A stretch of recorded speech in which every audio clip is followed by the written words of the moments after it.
अभी तक का हमने मेल रिप्रोडक्टिव सिस्टम और फीमेल रिप्रोडक्टिव सिस्टम को कम्प्लीटली डिस्कस कर चुके हैं।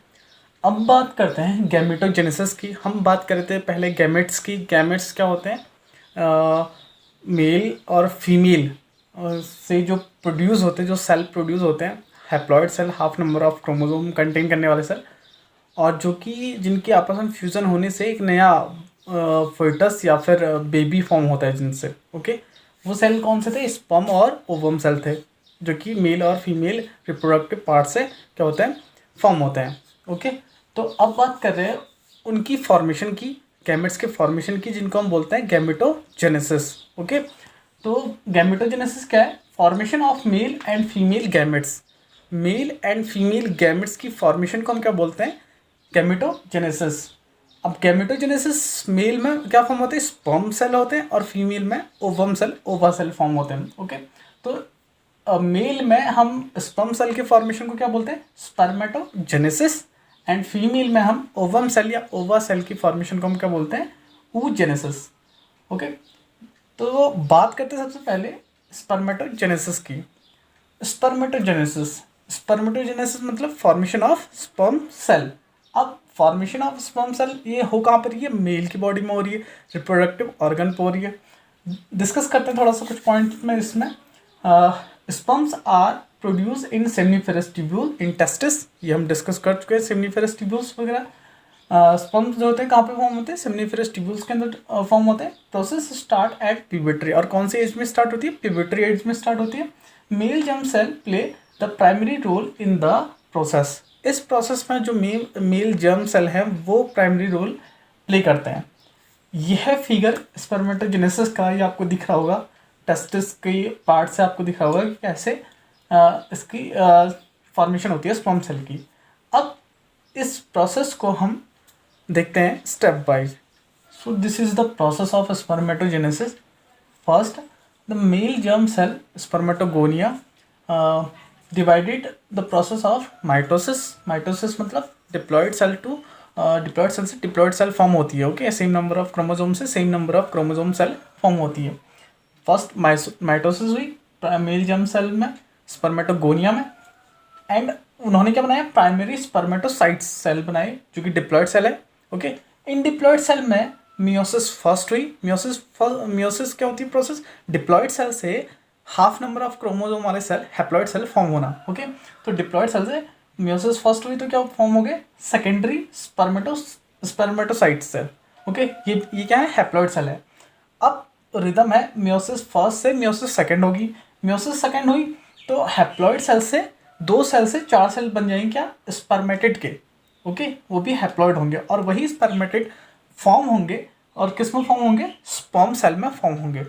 यह फिगर, इस फिगर से आप समझ सकते हैं, ये आपको मेल जर्म सेल दिखा रखे हैं, स्पर्मेटोगोनिया। स्पर्मेटोगोनिया से माइटोसिस हो रही है, डिप्लॉयड सेल से डिप्लॉयड सेल फॉर्म हो रहे हैं, एंड डिप्लॉयड सेल से फिर क्या हो रहा है? मियोसिस फर्स्ट, जहाँ पे आपको क्या दिखाई दे रहा है? सेकेंडरी स्पर्मेटोसाइट सेल दिखाई दे रहे हैं जो कि हैप्लॉयड है। ओके, यहाँ से मियोसिस सेकेंड हो रही है, मियोसिस सेकेंड से 4 आपको स्पर्मेटिड फॉर्म होकर दिखाई दे रहे हैं। 4 स्पर्मेटिड ही डेवलप करेंगे, इनको स्पर्म सेल को डेवलप कर रहे हैं। ओके, तो ये प्रोसेस कहाँ पे हो रही है? टेस्टिस के सेमनीफेरस ट्यूब्यूल्स में ये जो स्पर्म फॉर्मेशन होती है।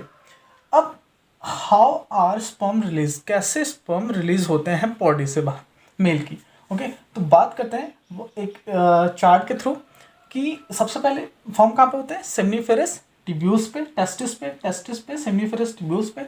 देन उसके बाद जो ट्रांसफर होते हैं वहाँ से एपिडिडाइमस पे। ये सब चीज़ें हम डिस्कस कर चुके हैं इन पार्ट्स के बारे में। ओके, एपिडिडाइमस पे, उसके बाद वास डिफरेंसेस पे, वास डिफरेंसेस से सेमिनल वेसिकल्स पे, सेमिनल वेसिकल से एजुकेलेटरी डक्ट पे, एंड उसके बाद प्रोस्टेट ग्लैंड पे, एंड यूरेथ्रा से बॉडी से बाहर रिलीज हो जाते हैं। ओके, तो ये टोटल 8 मैंने आपको दिखा रखे हैं, चार्ट के थ्रू समझाने की कोशिश कर रखी है। ये है कि स्पर्म सेल कैसे बॉडी से बाहर रिलीज होते हैं, 1 बाय 1 यहाँ पे नंबरिंग कर रखी है, आप स्क्रीनशॉट लेकर के नोट कर सकते हैं। ओके, अब बात करते हैं स्ट्रक्चर ऑफ स्पर्म सेल की, कैसे उसका स्ट्रक्चर होता है। So next is structure of sperm cell. Sperm cell की बात करेंगे, मेल गैमेट्स की बात करेंगे सबसे पहले यहाँ पे। ओके, तो मेल गैमेट जो होता है वो होता है स्पर्म सेल, हैप्लॉइड सेल होती है, half number of chromosome contain करता है। ओके, और जो फॉर्म होते हैं ये फॉर्म होते हैं टेस्टिस में, मेल रिप्रोडक्टिव ऑर्गन में, millions billions of sperm cell testis में फॉर्म होते हैं। ओके, तो इसके स्ट्रक्चर की बात करते हैं। Tiny body with long tail, tiny body होती है इसकी और एक पीछे से एक टेल जुड़ी रहती है जो कि काफ़ी लंबी होती है। ओके, ये है उसका स्ट्रक्चर स्पर्म सेल का, आपको दिख रहा होगा। ओके, ये पूरा उसकी होल बॉडी है और यहाँ पे आपको टेल दिखा रखी है। Okay, mainly composed of genetic material, और ये किससे बनी हुई है? जेनेटिक मटेरियल से बनी हुई है, मतलब क्रोमोसोम डीएनए उससे बनी हुई है। ठीक है, हैप्लॉइड सेल है।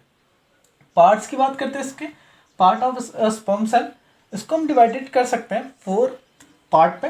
4 पार्ट कौन कौन से होते हैं? हेड पार्ट आपको दिख रहा होगा, नेक रीजन, मिडल पीस और टेल। ओके, तो ये हम स्पर्म को 4 पार्ट में डिवाइड कर लिया। एक एक पार्ट को देखते हैं कि कौन सा पार्ट क्या कंटेन करता है। ओके, स्पर्म सेल का।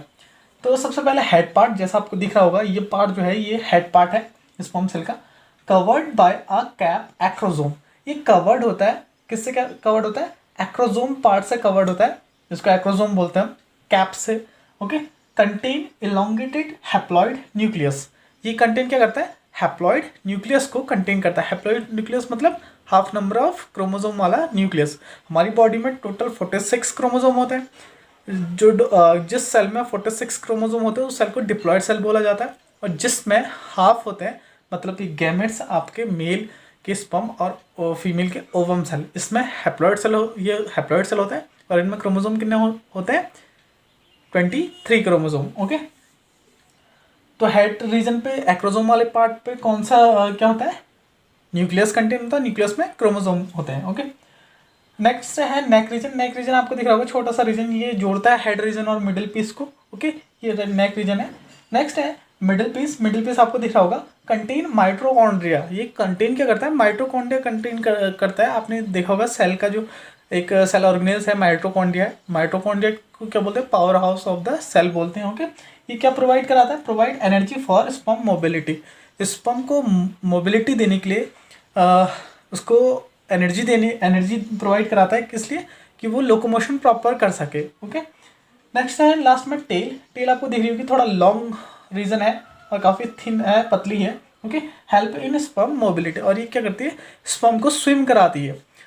ओके, टेल रीजन स्पर्म को मोबिलिटी देने का काम कराती है, स्विम कराने का काम कराती है। तो ये था स्ट्रक्चर ऑफ स्पर्म सेल, आपको बाय फिगर यहाँ पे एक्सप्लेन हो गया पूरा।